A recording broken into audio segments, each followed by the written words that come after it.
ಒಬ್ಬ ವ್ಯಕ್ತಿ ನಿಮ್ಮನ್ನ ಬಿಟ್ಟು ಹೋದಾಗ, ಈ ಲಕ್ಷಣಗಳು ನಿಮ್ಮಲ್ಲಿ ಅಗೇನ್ ಇತ್ತು ಅಂತ ಹೇಳಿದ್ರೆ, ನೀವು ಮೂವ್ ಆನ್ ಆಗಿಲ್ಲ ಅಂತ ಅರ್ಥ ಆಗುತ್ತೆ. ಸೊ ಏನು ಲಕ್ಷಣಗಳು? ನೋಡೋಣ. ಅದಕ್ಕಿಂತ ಮುಂಚೆ ಫಸ್ಟ್ ಟೈಮ್ ನಮ್ಮ ಚಾನಲ್ ನೋಡ್ತಾ ಇದ್ರೆ ಸಬ್ಸ್ಕ್ರೈಬ್ ಮಾಡಿ, ಸಪೋರ್ಟ್ ಮಾಡಿ. ಆದಷ್ಟು ಬೇಗ 50K ಆಗಲಿ ಅಂತ ಹೇಳ್ತಾ, ಆ್ಯಂಡ್ ಕೌನ್ಸಿಲಿಂಗ್ ಬೇಕು ಅಂತ ಹೇಳಿದ್ರೆ ನಿಮಗೆ ಅನಿಸಿದ್ರೆ ಸ್ಕ್ರೀನ್ ಮೇಲೆ ನಂಬರ್ ಹಾಕಿರ್ತೀನಿ, ಕಾಂಟ್ಯಾಕ್ಟ್ ಮಾಡಿ. ಬಟ್ ಚಾರ್ಜಸ್ ಇರುತ್ತೆ, ಫ್ರೀ ಇರಲ್ಲ. ಓಕೆ.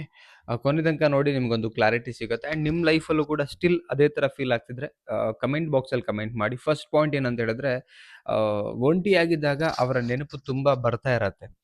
ನೀವು ಒಂಟಿ ಇದ್ದಾಗ ಮಾತ್ರ ಅವ್ರ ನೆನಪು ನಿಮ್ಮ ತಲೆಗೆ ಬರ್ತಾ ಇದೆ. ಸೊ ನಿಮಗೆ ಪಾಸ್ಟ್ ಎಲ್ಲ ನೆನಪಾಗ್ತಿದೆ. ಜನಗಳೊಟ್ಟಿಗೆ ನಿಮ್ ಮಿಂಗಲ್ ಆದಾಗ ಏನು ಅನ್ನಿಸ್ತಾ ಇರಲ್ಲ. ಬಟ್ ಒಂಟಿಯಾಗಿದ್ದಾಗ ನಿಮಗೆ ಅವ್ರದ್ದೇ ನೆನಪು, ಕಳೆದಿರ್ತಕ್ಕಂಥ ಒಳ್ಳೆ ದಿನ. ಸೊ ತುಂಬ ಕಾಡ್ತಿದ್ರೆ 100% ಹೇಳ್ತೀನಿ, ನೀವು ಇನ್ನೂ ಮೂವ್ ಆನ್ ಆಗಿಲ್ಲ. ಸೊ ಅಲ್ಲೇ ಇದ್ದೀರಾ ಅಂತ ಅರ್ಥ. ನಿಮ್ಮ ಮೈಂಡ್ ಸೆಟ್ ಅಲ್ಲೇ ಇದೆ ಅಂತ ಅರ್ಥ. ಸೆಕೆಂಡ್ ಪಾಯಿಂಟ್ ಏನಂತ ಹೇಳಿದ್ರೆ, ಫೋನ್ ತೆಗ್ದಾಗ ಅವರ ಚಾಟ್ ಓಪನ್ ಮಾಡಬೇಕು ಅಂತ ನಿಮಗೆ ಅನ್ಸಿಕ್ ಶುರು ಆಗುತ್ತೆ. ನೋಡಿ, ಫೋನನ್ನು ಜಸ್ಟ್ ಟಚ್ ಮಾಡಿದ್ರೆ ನಿಮಗೆ ಅನ್ಸೋದೇನು ಅಂತ ಹೇಳಿದ್ರೆ, ಆ ಚಾಟ್ ಬಾಕ್ಸ್ ನೋಡಬೇಕು ಅಂತ ಅನ್ಸುತ್ತೆ. ಒಂದು ಮೆಸೇಜ್ ಹಾಕ್ಬಿಡ್ಲಾ ಅಂತ ಅನ್ನಿಸ್ತಾ ಇರುತ್ತೆ. ಅಥವಾ ಅವರೊಂದು ಮೆಸೇಜ್ ಮಾಡಿದ್ರೆ ಚೆನ್ನಾಗಿರ್ತಿತ್ತಲ್ಲ. ಸೊ ಇದೊಂದು ಫೀಲ್ ಆಗ್ಲಿಕ್ಕೆ ಶುರು ಆಗುತ್ತೆ ನಿಮಗೆ. ಈ ಥರ ನಿಮಗೂ ಆಗ್ತಿದೆಯಾ? ಸೊ ಆಗ್ತಿದ್ರೆ ಎಸ್, ನೀವಿನ್ನೂ ಮೂವ್ ಆನ್ ಆಗೋಕ್ಕೆ ರೆಡಿ ಇಲ್ಲ, ಅಥವಾ ಮೂವ್ ಆನ್ ಆಗಿಲ್ಲ. ಜಸ್ಟ್ ಹೆಸರಿಗಿಲ್ಲ, ನಾನು ಬದಲಾಗಿದ್ದೀನಿ, ಬದಲಾಗ್ತೀನಿ ಅಂತ ನೀವು ಅನ್ಕೊಳ್ತಾ ಇದ್ದೀರಿ, ಬಟ್ ಆಗಿಲ್ಲ ಅಂತ ಅರ್ಥ. ನಿಮಗೂ ಹಾಗೆ ಆಗಿದ್ರೆ ಒಂದು ಕಮೆಂಟ್ ಬಾಕ್ಸಲ್ಲಿ ಹೋಗಿ ಒಂದು ಮೆಸೇಜ್ ಮಾಡಿ.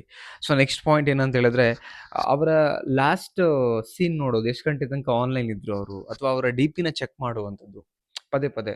ಅವ್ರ ಬಗ್ಗೆನೇ ಕ್ಯೂರಿಯಾಸಿಟಿ ನಿಮಗೆ. ಅವರು ಡಿ ಪಿ ಯಾವ ಥರ ಹಾಕಿದ್ದಾರೆ, ಎಷ್ಟು ಗಂಟೆಗೆ ನೆಟ್ಟಿಗೆ ಬಂದು ಹೋಗಿದ್ದಾರೆ, ಇದೆಲ್ಲ ಚೆಕ್ ಮಾಡ್ತಾ ಇದ್ದೀರಾ ಸ್ಟಿಲ್ ಕೂಡ. ಸೊ ಅವಾಗ ಯಾಕೆ ಒಬ್ಬ ವ್ಯಕ್ತಿ ಮೇಲೆ ನಮಗೆ ಪದೇ ಪದೇ ಈ ಥರದ್ದೆಲ್ಲ ಚೆಕ್ ಮಾಡಬೇಕು, ನೋಡಬೇಕು ಅಂತ ಅನ್ಸಿದ್ರೆ, ಇನ್ನೂ ಸ್ಟಿಲ್ ಮನಸ್ಸಲ್ಲಿದ್ದಾರೆ.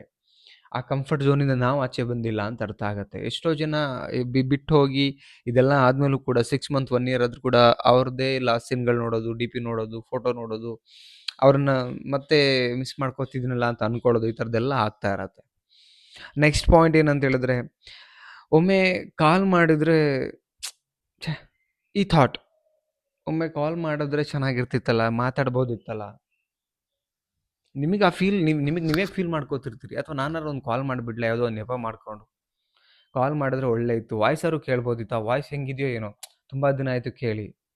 ಈ ಕಾಲ್ ಮಾಡಿ ಮಾತಾಡಿದ್ರೆ ಕನ್ವಿನ್ಸ್ ಆಗಿ ಮಾತಾಡ್ಬೋದೇನೋ, ಮತ್ತೆ ರಿಟರ್ನ್ ಬರ್ಬೋದೇನೋ, ನನ್ನ ಪ್ರೀತಿ ಒಪ್ಕೊಳ್ಬೋದೇ ಏನೋ, ಅಥವಾ ಅವ್ರ ತಪ್ಪನ್ನು ಅವ್ರು ಒಪ್ಕೊಂಡು ಮತ್ತೆ ಸರಿ ಆಗ್ತಾರೆ ಏನೋ. ಸೊ ಈ ಥರದ್ದೆಲ್ಲ 108 ಬರ್ಲಿಕ್ಕೆ ಶುರು ಆಗುತ್ತೆ ಮೈಂಡಲ್ಲಿ. ಯಾವಾಗಿದು ನೀವಿನ್ನು ಸ್ಟಿಲ್ ಅಲ್ಲೇ ಇದ್ದೀರಾ, ಅವ್ರು ನಿಮ್ಮನ್ನು ಮೋಸ ಮಾಡಿ ಆಚೆ ಹೋಗಿದ್ದಾರೆ ಅಂತ ನಿಮಗೆ ಅನ್ಸಿದ ಮೇಲೂ ಕೂಡ ಸ್ಟಿಲ್ ಇದ್ರ ಬಗ್ಗೆ ಯೋಚನೆ ಮಾಡ್ತಾ ಇರ್ತೀರಿ. ಓಕೆ.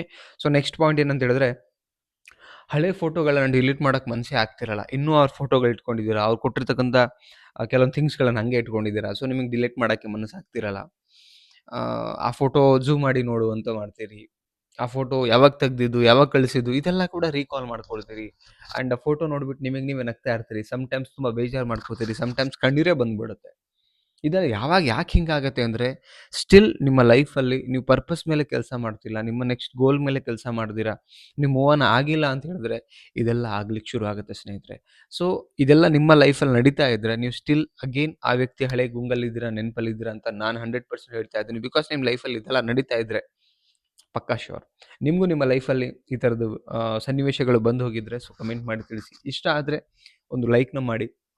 ಆ್ಯಂಡ್ ಅಗೇನ್ ಹೇಳ್ತಿದ್ದೀನಿ, ಸಬ್ಸ್ಕ್ರೈಬ್ ಮಾಡದೆ ನೋಡ್ತಿದ್ರೆ ಆದಷ್ಟು ಬೇಗ 47 ಕಂಪ್ಲೀಟ್ ಆಗಿ 48 ಕಡೆ ಹೋಗಲಿ ಅಂತ ಹೇಳ್ತಾ, ಆ್ಯಂಡ್ ಆದಷ್ಟು ಬೇಗ 50K ಕಂಪ್ಲೀಟ್ ಆಗಲಿ.